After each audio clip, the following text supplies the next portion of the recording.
Hola, Club del Vi, us presento el segon vi negre d'aquest mes de desembre. Enclòs de Peralba, vi fi de Masia, anyada 2022. És un vi del Penedès, tot i que està fora de la DO, i està elaborat per Leo i Roc Gramona. Són dos cosins de la família Gramona que l'any 2017 van iniciar aquest projecte amb vinyes velles i altres no tan velles que tenia controlada la família, i ara ells dos estan al capdavant dels caves de celler Gramona, transformant una miqueta els caves de Gramona segons una mica el perfil de vi que estan elaborant amb Enclòs de Peralba. És garnatxa, sumoll i carinyena, tres varietats molt adaptades i autòctones de la zona del Penedès, tot i que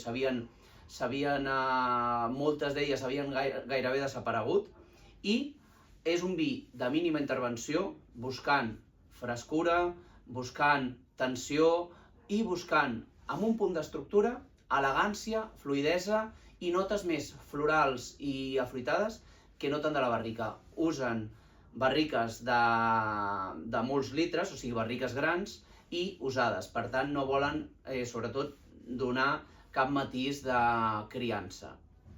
Us comentava que estan fora de DO perquè tant el Roc com el Leo creuen sobretot amb la llibertat de poder treballar cada any amb les varietats de raïm que volen. Fa un any treballaven amb garnatxa i sirà i ara li han donat una volta, sobretot per què? Perquè és gent molt del món del vi, és gent apassionada no només de l'enologia i de la viticultura, sinó que són gent que gaudeix de vins internacionals i vins nacionals, i tot això els fa despertar curiositat i altres maneres de fer. És un vi fantàstic per fer gran quantitat de plats. És el vi amb el qual pots obrir mentre comences a cuinar o ve gent a casa, i a més, també si tens un plat més elaborat. Esperem que el gaudiu tant com nosaltres. Ens ha encantat aquesta anyada i volem que vosaltres també. Salut!